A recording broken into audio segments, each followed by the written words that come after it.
It's not always easy to be an English language arts teacher. In most subject areas, like mathematics, there is almost always a clear answer and a clear path to get to that answer.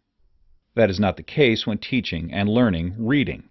Sure, there are reading concepts all students need to recognize, like plot, setting, and characters. However, students are always on different reading levels and capabilities. As a reading teacher, you must be able to teach not only the straightforward reading concepts, but also how to develop the proper reading habits to grow as a reader. This lesson will go over several strategies for helping your students develop healthy reading habits. There are several activities you can do with your students to prepare for reading. These pre-reading activities are like preparing food for cooking. You can't just throw in a bunch of ingredients and expect a great meal. You must prepare the foods by washing, chopping, mixing, among other things. To prepare students for reading, you can learn about the author or even the history of the time period. For example, a reading unit on the novel A Tale of Two Cities by Charles Dickens, your students can spend a few days learning and exploring the French Revolution, since this historical event has a major impact on the novel's plot. One other strategy to help your student prepare to read is to use an anticipation guide. An anticipation guide is a short worksheet consisting of several statements. The students then rate the statements on a scale or answer with a simple yes or no. For instance, one statement on an anticipation guide for A Tale of Two Cities, which has a theme of revenge, could be, if someone hurts your family, you have a right to hurt theirs. Agree or disagree? This will get your students thinking about revenge before seeing the theme in the novel. Afterwards, you can return these answers to your students and see if their responses have changed. A final pre-reading method is to make a KWL chart, which can be a fun whole class activity. Make one large poster with a chart with 3 columns. The first is labeled K for what is already known about the topic. The second column is W for what you want to know, and the last is L for what has been learned. Whatever the reading topic, have a class discussion and complete the first 2 columns before reading the selection. Then return to complete the final column when the reading is finished. Consistently using these pre-reading methods will help students develop the habit of thinking about the reading topics before actually beginning to read. This will help them realize how to connect the material. This is an imperative reading habit, as everyone learns more if he or she is able to relate personally to the material. Now that you have prepared your students for the reading, you must also help them develop habits during the actual reading. To return to our food analogy, this would be like stirring the pot while the food cooks, or flipping the burgers on the grill. If you leave the food alone, it could burn and not cook properly. You must stir your students while they read to promote learning. One strategy is to use double-entry journals. This is similar to an anticipation guide, but should be used throughout the whole reading and not just before and after the novel is complete.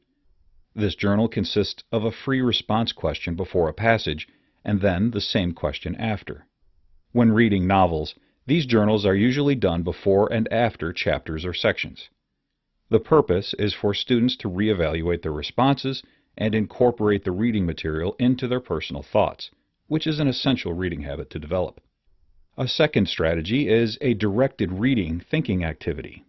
To use this method, you must first choose a reading passage. Then, you insert markers throughout the passage, each referring to some question on the side of the page or in the margin. As they read, students must stop when they reach a marker, think about what they have read, and answer the question.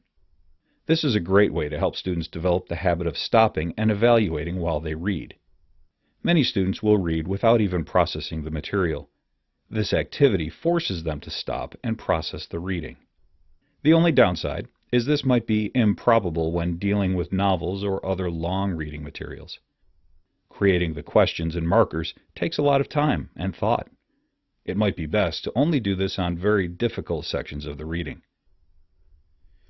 Finally, there are some strategies that you can use to promote student learning after reading the material.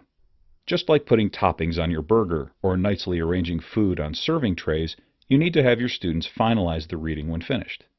One method to do so could include having the students react to the story from different points of view. For A Tale of Two Cities, students can pretend they are soldiers from the French Revolution. then have them respond to questions or activities from the point of view of the soldier.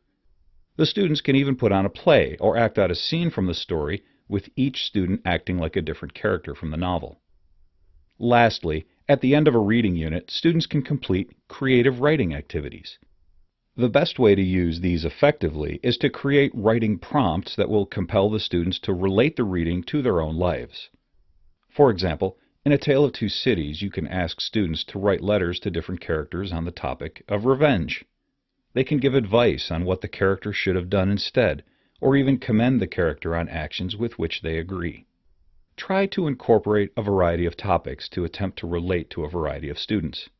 You can even allow students to choose which creative writing prompt they respond to. To review, students need to develop healthy reading habits they can use throughout their entire lives. English language arts teachers need to model and help students develop those habits. One way to help foster reading habits is to provide pre-reading activities to prepare students for the reading. An anticipation guide, which asks students to rate statements relating to topics in the reading, is a great way to get students' minds revved up. Also, completing a KWL chart, which stands for Know, Want, and Learned, can be a great visual way of showing information students already know, want to know, and eventually learned. Secondly, there are some activities to do while students are reading. Double-entry journals can offer higher-level thinking on topics before a chapter is read, and a reevaluation after a chapter.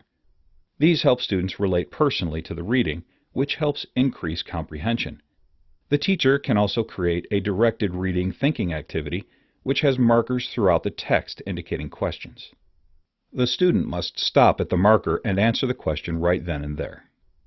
Last, after the reading is complete, there are some methods for helping students develop reading habits. For instance, have students analyze the story from different perspectives or points of view. Play acting or letter writing can help students think critically about the reading.